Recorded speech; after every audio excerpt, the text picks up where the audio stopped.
लोगोफोर खुलुमबाय दिनै नोंथांमोनखौ आङो बे चेनेलाव बरायना लादों दिनै हाग्रामा महिलारि सारनि मोनसे बाथ्रा बुंनायनि सायाव आङो नोंथांमोननि गेजेराव आं शेयार खालामनो होननानै फैदों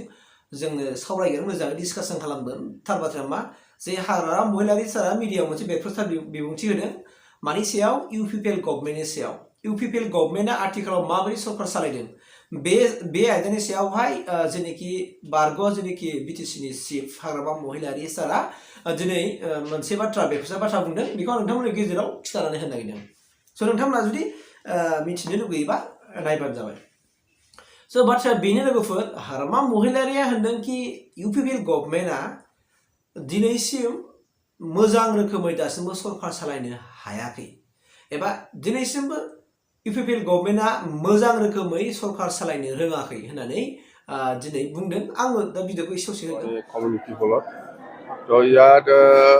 ইউপিপিএলৰ 162 আৰু বিজেপিৰ 150 প্লাছ টোটেল মানে 285 টোটেল মুঠতে ক'ব নোৱাৰো কি কাৰণত হৈ আছে বিজেপিয়ে চৰকাৰ থকা সত্ত্বেও বা ইউপিপিএলে চৰকাৰ থকা সত্ত্বেও কিয় আমাৰ দলত সোমাই আছে মানে অহাকালি আমাৰ CWC আছে চিমলাত বাক্সা জিলাত তাতেও এনেকুৱা বিজেপি আৰু ইউপিপিএলৰ মানুহ সোমাব বুলি মই শুনি পাই আছোঁ তো আমাৰ বিজেপি দলৰ কাৰণে খুব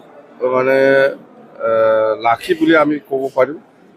যেহেতু বহুত ইউপিপিএলৰ নেতা কৰ্মী আৰু বিজেপিৰ নেতা কৰ্মীসকলে আজিলৈকেও আৰু যোগাযোগ কৰি আছে আমাৰ দলত সোমাবৰ কাৰণে কথা সেইটোৱে আৰু এনেকুৱা জইনিং চেৰেমনিয়েল প্ৰগ্ৰামটো বহুত আৰু ওদালগুৰিতো আছে 2 তাৰিখত মুঠতে হৈ আছে মানে ইউপিপিএল বুলি বা চৰকাৰ চলাই থকা যিটো ইউপিপিএল চৰকাৰ ইহঁতৰ কাৰণে হৈ আছে নিশ্চয় বিজেপি আজি ছেটিছফাইড নহয় নহ'লে ষ্টেটত আৰু দিল্লীত বিজেপি চৰকাৰ আছে তথাপিও বিটিচি অঞ্চলত বিজেপি কৰা কৰ্মীসকলে বহুতে ইউপিপিএলক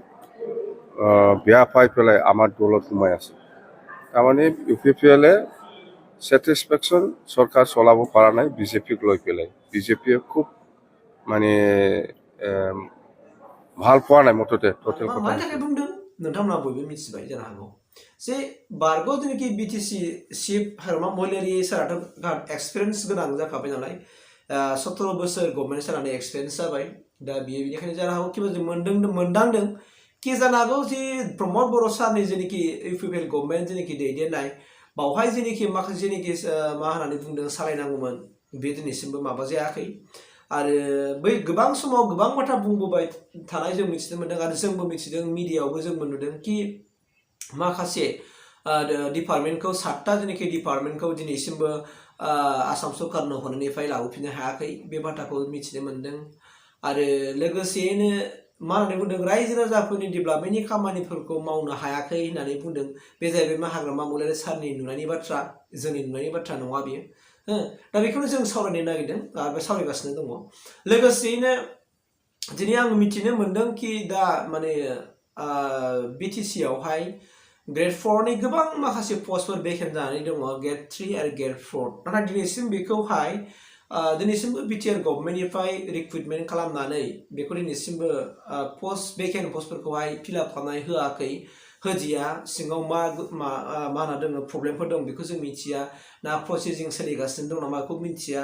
मानोना जे आसाम गभर्नमेन्टनिफ्राय जेनाखि जेसेबांनाखि जब खुंदों नाथाय बेवहाय गासैबो जबावनो मा जादों बिटिसिआव हराखै गासिबो आउट अफ बिटिसिआवनो एपइन्टमेन्ट होजोबनाय जादों टिचार रिक्रुटमेन्टनि बाथ्राखौनो होन दाखालि एडारि आसाम दारि रिक्रुटमेन्टसनि गेजेरजों खुंनाय बेखौनो होन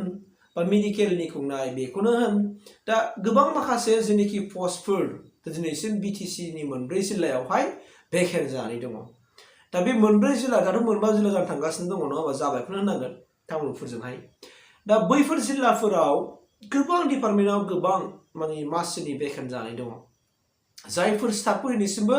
हराखै आरो मालाबा जों अफिसाव थांबा जों मिथिनो मोनो अफिसाव स्टाफ गैयिनि थाखाय मावनो गोबां उसुबिदा गोलैबाय ना बिटिसिआव फान्ड गैया नामा बेखौ जों मिथिला जानो हागौ किबा बैफोर गासैबो बाथ्राखौ दिनै बारग' बिटिसिनि चिफ हाग्रामा महिलारि सारा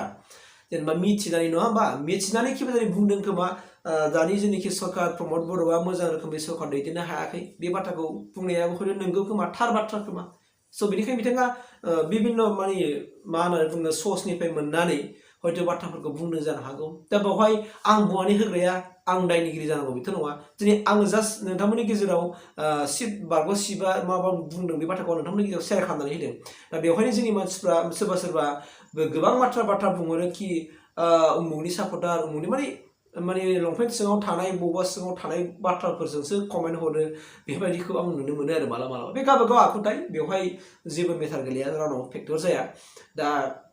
हाग्रामा महिलारियाबो बै समाव जि मावनानै थांबाय बुहुत मावनानै थांदों स' बेनिखायनो बे एक्सपिरियेन्स दङखाय जेरैनि इउपिपिएल गभर्नमेन्टआ मोजां मावनो हाजिया बेखौ बुंदों खिन्थु आंनि नुनायाव दा जेन'बा न' डाउट इउपिपिएल गभर्नमेन्टआ गोबां आसनिफोर तैयारि खालामदों बुहुत इन्डास्ट्रि जेनेबा दा गायसननो लाजोबबाय पार्कआवनिफ्राय स्टार्ट जाबाय इन्डास्ट्रि गायसनजेनबाय बिनिफ्राय स्टार्ट जाजेनसिगोन गासै मोनबा जायगायावहाय इन्डास्ट्रि गायसनगोन होनना बुंदों जाय इन्डास्ट्रियावहाय जे जोंनि आसामनिफ्राय बा बिटिआरनिफ्राय गोबां जोंनि सुबुंफ्रा गुबुन हादोरसायाव थांनानै जेनाखि लेबार मावहैनो गोनां जायो जा बैफोर सुबुंफ्रा नैबे जायगायावनो थानानै गोबां माखासे मावनो हासिगोन लेबारफोर मावनानै न'खर संसारखौ खुंनो हासिगोन बेखौ प्रमद बर' सारा मिडियानि गेजेरजों फोरमायनानै होबाय आरो दा हाग्रामा महिलारि सार आरो प्रमद बर' सारनि गेजेराव फाथायगौआ मा जों बेखौ मावफैबाय थानाय समाव जों मिथिगोन नाथाय जों दा हाग्रामा महिलारिया फुरा गाज्रि जों बुंनो हाया प्रमद बर'आ फुरा गाज्रि जों बेखौ बुंनो हाया आरोना मानोना गासिबो मोजां खिन्थु राजनितिनि खेथ्रआव सारमोनहा मालाबा बिराद माखासे बाथ्राफोर बुंलायलायो आरो बे बुंलायनायखौ लानानै जोंहाबो मालाबा मोदोमाव नांलायनाय जायो खोमा गोबां मानसिफ्रा गोबां होनो दा बेफोर बाथ्रा आरोना स' बाथ्राया बेसेबां सिरियास बेसेबां सैथो जोंबो मिथिया जास्ट माने हाग्रामा महिलारिया बुंनो नंगौ मा होनना बुङोबा दिनै बिजेपिजों माने इउपिपिएल गभर्नमेन्टआ एलायन्सआव दङ स' इउपिपिएलआ गावनि गोसो बायदि खामानि मावनो हायाखै जेरै 1500 कौटि फैनांगौमोन बे 1500 कौटिया बिटिसिआव दिनैसिमबो फैयाखै स' बेफोरखौ लानानै गोबां माखासे माने उदाहरणफोर दङ आरो थ' बैफोरखौ मोनथिनानैनो किबा जोंनि बारग' सिट हाग्रामा महिलारि साराबो बुंदों नङा होमबा जे मोजां रोखोमै गभर्नमेन्ट सालायनो हायाखै होननानै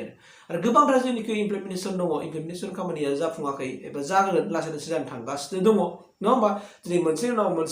उनाव जानो थांगासिनो दं खिन्थु हठात जाथारनांगौ बेबो नङा होमबा जेरै जोङो मिथिनो मोनो गोबां खामानियानो जों मालाबाबो माने हठारै जानानै फैया जेखि मावा थानो जेनेबा जों सासे गथ' जोनोम होनांगौबा माने सानसेनि जोनोम जानो हायो नामा हाया नङा होमबा स' गोबां गासिबो बिदिनो आरोना बेनो समजों लोगोसे गोरोबनाय आरो अफिसियेल बुस्थुफ्राथ' जों मिथिगौ गोबां लेन्डनि प्रसेस जायो होननानै अफिसियेल बुस्थुआ बुहुत लेन्डनि प्रसेस जायो अब्ला बिसोरो आरो मा स' बेनिखायनो हाग्रामा महिलारियाबो जानो हागौ मोजांखौनो जेनेखालि सारिजारि खालामनानै बाथ्राखौ बुंदों नङा होमबा बा प्रमद बर' साराबो जेनाखि इउपिपिएल गभर्नमेन्टखौ माबोरैबा सेस्था खालामनानै एलायन्स गभर्नमेन्ट थादोंबाबो नङा होमबा माने मोजाङै सालायगासिनो दङ नाजाबायदों नङा होमबा गावनि खोथा होनायफोरखौ लाखिनो थाखाय बिथाङाबो नाना जुजिया नङा जुजिगासिनो दङ जों बेखौ नुनो मोनो आरो स' बे बाथ्राखौ दिनै नोंथांमोननि गेजेराव आं शेयार खालामना होबाय लोगोफोर थेंक इउ